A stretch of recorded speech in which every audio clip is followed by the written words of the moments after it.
सिंधू नंतर देश कायमचा कसा बदलला आणि काय काय बदल झालाय एकूण सगळ्या संरक्षण क्षेत्रात आपल्या धोरणांमध्ये परराष्ट्र आणि ताकद वाढली आहे का ओव्हरऑल देशाची? हे ऑपरेशन सिंदूर नंतर पाकिस्तानला हे कळलं की आता आपण हिंदुस्थानला सोपं तरीकेने नाही घेऊ शकत, कारण की आता इंडिया आहे सिरियस आणि द कॉस्टचा हाय. पुन्हा असं आतंकवादी केलं, आपण आधी त्यांना सर्जिकल स्ट्राईक झालं, बालाकोट झालं, तरी पण पाकिस्तानला वाटायचं की आपण केलं. हिंदुस्थान बोलतो पण त्यात kind of a kinetic action जे म्हणतात ज्याचं नुकसान होईल त्यांना, ते दिसत नव्हतं त्यांना. ऑपरेशन सिंदूरनंतर त्यांना कळलं की इट इज नॉट इझी. आणि इकडची जी पॉलिटिकल लिडरशिप आहे, मिलिटरी प्रिपेअर्डनेस आहे, टेक्नॉलॉजी आहे, फार ॲडव्हान्स्ड आहे. आणि ते त्यांना आता कळल्यानंतर आता त्यांना त्रास होतो आहे.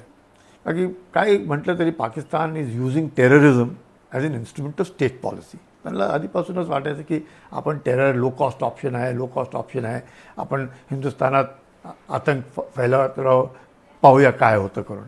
आणि त्याच्यानंतर ज्या दृष्टीने आसिम मुनीर म्हणावं या मुल्ला मुनीर म्हणावं त्याला फील्ड मार्शलला, ज्या टू नेशन थ्योरीच्या बाबतीत जो बोलायला लागला आणि त्याला वाटलं की हिंदुस्थानात पण मुसलमानांना आपण एक अगेन्स्ट एक लॉबी तयार करूया, ते जमलं नाही त्यांना. का प्रश्न एकच होता की पाकिस्तानलाही कळलं की हिंदुस्थानावर ज्या प्रकारेने त्यांना करायचं असायचं ते करू शकत नाहीत. आणि India will also react and that reaction was something that they never expected. त्यांना वाटलंच नाही असं रिॲक्शन होईल की technologically they were taken back. China जे त्यांना पूर्ण सपोर्ट करत होतं, 80% इक्विपमेंट चायनाचं त्यांच्याकडे, अमेरिकाचं इक्विपमेंट त्यांच्याकडे, टर्कीचे त्यांच्याकडे ड्रोन्स आलेले, त्याला वाटलं असं. पण त्याच्या despite all that the way we hit them आणि नो कोलॅटरल डॅमेज. त्यांचे लष्कर तायबा, जैश ए मोहम्मद, ते जे टेररिस्ट त्याचे लोकेशन्स होते 9चे 9 डिस्ट्रॉईड, मसूद अझरचे फॅमिली डिस्ट्रॉईड, 100 टेररिस्ट मेले. त्याच्यानंतर पाकिस्तानला वाटलं की आपण काही पण करू शकतो, दे हिट आर मिलिटरी इन्स्टॉलेशन्स आणि ज्या प्रकाराने त्यांनी बंबार्डमेंट सुरू केला अलॉंग दी LOC. त्याच्यानंतर the way we reacted with BrahMos, with S-400s, with Akash Teer, with Akash missiles. त्यांना वाटलं हे काय झालं. ते 11A bases were totally destroyed. त्यांना वाटलंच नाही. 13 of the aircraft destroyed, 2 aircraft on ground destroyed. देवा म्हणजे टेकन अ बॅक की हे काय झालं. And this was something, this change जे पाकिस्तानने पाहिलं, आणि पाकिस्तानीच नाही पूर्ण जगाने पाहिलं की हिंदुस्थान जे बोलतं ते करतं आणि इथे जी ताकद आहे ती दाखवत नाहीत. पण there is zero tolerance for terrorism. आणि ज्यात मी म्हणलो आपले प्रधानमंत्री दरवेळेला म्हणायचे, by not only terrorist, even terrorist के आका को भी मारेंगे. तर ते तसंच झालं. तर नॉट ओनली टेररिस्ट, ते 5 टेररिस्ट ज्यांनी त्यांनाही मारलं, ज्यांनी 26 आपले टुरिस्ट जे पहलगामला गेले होते on basis of religion. That was bad. पाकिस्तानला कळायला पाहिजे होतं मजहब के आधार पर लोगों को मारना is something which is not acceptable. आणि त्यामुळे मला वाटतं आता पाकिस्तानला कळलं की जे त्यांना वाटायचं लो कॉस्ट ऑप्शन आहे has now become unbearable. Now India will react. म्हणूनच operation Sindoor is paused. It has not been terminated.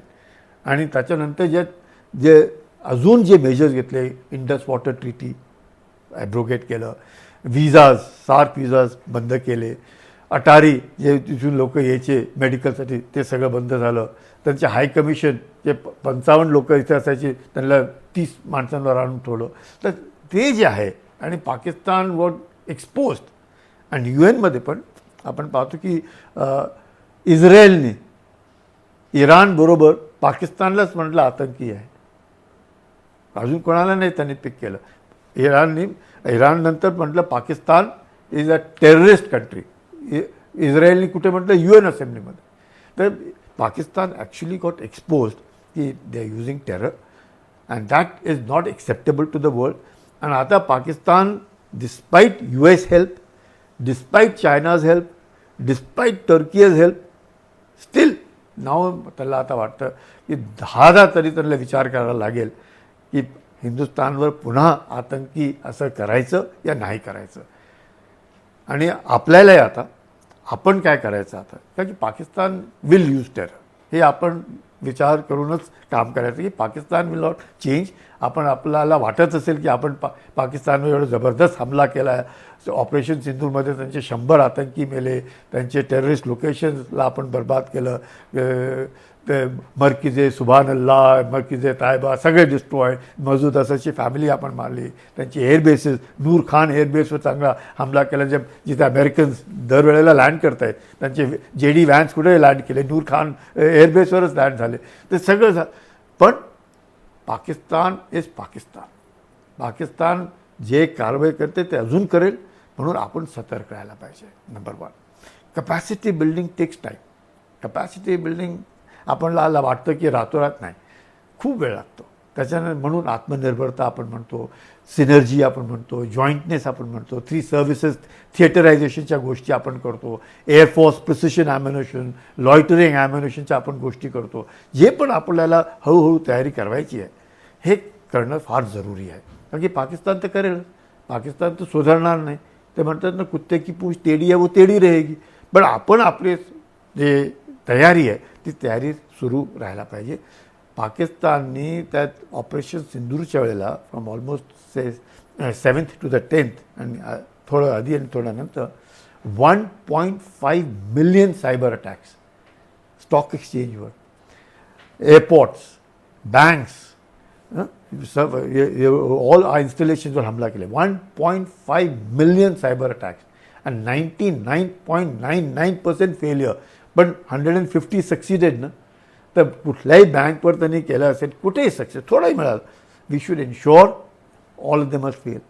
Drones ते वापरणार, किती केलं तरी ते drones we have to use our anti drones.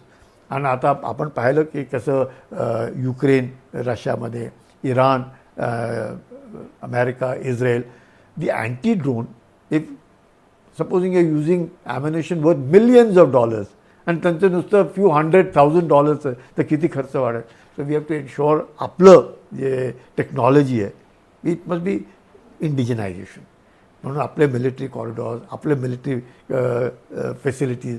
आणि त्याच्यानंतर फरक एवढा पडला. In 2014 we were spending about 45,000 crores indigenous military production. आता we are spending over 1,57,000 crores indigenous production. R&Dमध्ये 25% आपला R&Dचा जो खर्च आहे इट इज प्रायव्हेट इंडस्ट्री.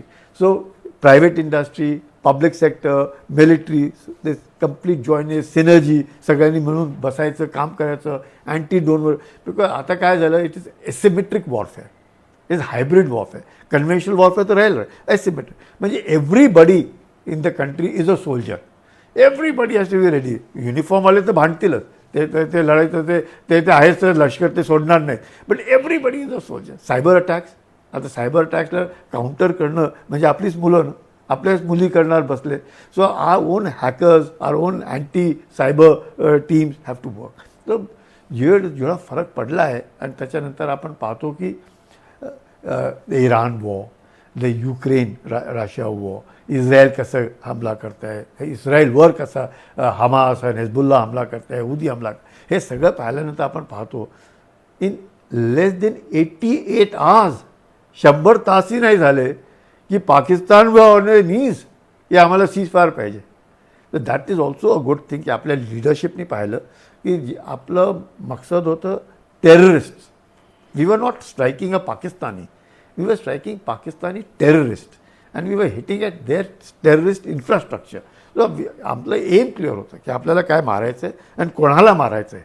आणि दोघांनाही, टेररिस्टलाही मारायचं आहे आणि टेररिस्टच्या आकालाही मारायचं आहे. तर दोघांना मारलं तर the message was conveyed and it was very clear. आता पहा तुम्ही, रशिया युक्रेन सगळ्यांना काय वाटलं 2 हफ्त्यात संपेल. हो, Russia is a huge country, Ukraine is a small country, maximum 15-20 days. 5th year आपण पाहतो अमेरिका लार्जेस्ट म्हणजे मिलिटरी रिसोर्सेस काही कमी नाही, इस्रायल काही कमी नाही. सगळ्यांना वाटलं इराण पहिले 24-48 तासात संपेल, कुठे अजूनही सुरूच आहे. आपलं पहा, आपण सुरू केलं आणि संपवलं. So in less than 100 hours और रादर 88 hours संपलं. आणि मी म्हणतो की 21 मिनिटात, इनिशियल 21 minutes. आणि केव्हा सुरू केलं? At a time civilian population झोपलेली होती, म्हणजे कोणालाही कोणीही मेलं नाही. No collateral damage. ओनली लष्कर ए तायबा, हिजबुल मुजाहिदीन, जैश ए मोहम्मद, ज्यांचे ते गड होते त्यांचे नुसते त्यांनाच मारलं आणि तिथेच ठोकलं. That is a good sign. की म्हणून पाकिस्तानी जे आहेत generally they are not against. त्यांनाही माहिती आहे की भारताने केलं तर कशावर केलं, त्यांच्या तिथे जी लोकं आहेत, आतंकी लोकं आहेत, त्यांनाच नुसतं मारलं. आणि बाकी we are not against the Pakistani. We are not against Pakistani. Why should we be against Pakistan? We are not against the people. We are against the terrorist. आणि all those are supporting terror, we are against them. कारण की सगळ्या म्हणतात ना, सब मुल्क के क्या pass एक फौज होती है, तो पाकिस्तानी फौज ही है जिसके पास मुल्क है. That kind of a thing. आणि येट नदर थिंग, बिलो द न्यूक्लिअर, आता दोन्ही देश न्यूक्लिअर आहेत. तर लोकांना वाटतं, पाकिस्तानला वाटत होतं की भैया आम्ही न्यूक्लिअर आहे, काय करू शकतो? काहीच करू शकत नाही. बट बिलो द न्यूक्लिअर, आणि त्यांचं जे न्यूक्लिअर ब्लफ, की आम्ही न्यूक्लिअर आहोत, तुम्ही काय करू शकता, that nuclear bluff was called out. So it is all this led to our realisation. आणि आपणही झोपायचं नाही आता. हे this is an eye opener. त्याच्यानंतरही पाहणं, red fort, Alfalah university, white collar terrorism, doctors, engineers, ही लोकं पहा कशी आता याच्यात शिरली आहेत. तर we have to be very vigilant. आपल्याला टेक्नॉलॉजी वापरायची आहे, आपल्याला कन्व्हेन्शनल वापरायचं आहे, आपल्याला यकीन करायचं की आपण कुठेही we should not be found wanting. Because ही आतंक हे असं आहे, कोण केव्हा करेल दिसत नाही. आतंकीकडे दोन अशी शिंगं तर येत नाहीत ना कळायला की हा आतंकी आहे, काय ते आपल्यासारखेच ते सगळं. आणि काय त्याच्या डोक्यात चाललं आहे ते कोणालाच कळणार नाही. So it is very important की आपण we should be vigilant. Our own surveillance has to be 24/7. Cyber technology, conventional, आँख और कान, लोकांमध्ये सगळ्यांबरोबर सगळ्यांना घेऊन सबका साथ सबका विश्वास बोलायचं आहे आणि करायचं सगळं. म्हणजे सगळ्यांनी बरोबर राहिलं मग आपल्याला कळतं. आणि every citizen is a soldier. की तुम्हाला कोणालाही दिसलं की बाई हे लोक ठीक नाही आहे, त्यांची काहीतरी हरकत जी आहे ठीक वाटत नाही आहे, या काहीतरी वेगळंच बोलत आहेत, दुसऱ्या भाषेत बोलत आहेत मोबाईलवर, तर आपण लगेच पोलिसला सांगायचं की काहीतरी गडबड दिसते. So everybody has to work to ensure आपल्याला, if you have to be the third largest economy in the world, we must be militarily strong, we must be economically vibrant, we must be technologically advanced. तेव्हाच होईल. नाही तर कसं होऊ शकतं? नाहीच होऊ शकणार. म्हणून ऑपरेशन सिंदूर नंतर हा जो चेंज आला आहे विचारात, करण्यात, आत्मनिर्भरता, इंडिजनायझेशन, मिलिटरी कॉरिडॉर, इन्श्योरिंग, लोकांना सांगणं की भाई आप कुछ गलत देखते हैं खबर करो, बताओ. आणि सगळी लोकं आपले टेक्नॉलॉजी म्हणजे सायबर अटॅक्स होत आहेत. 1.5 million cyber attacks by Pakistan during operation Sindoor on national stock exchange.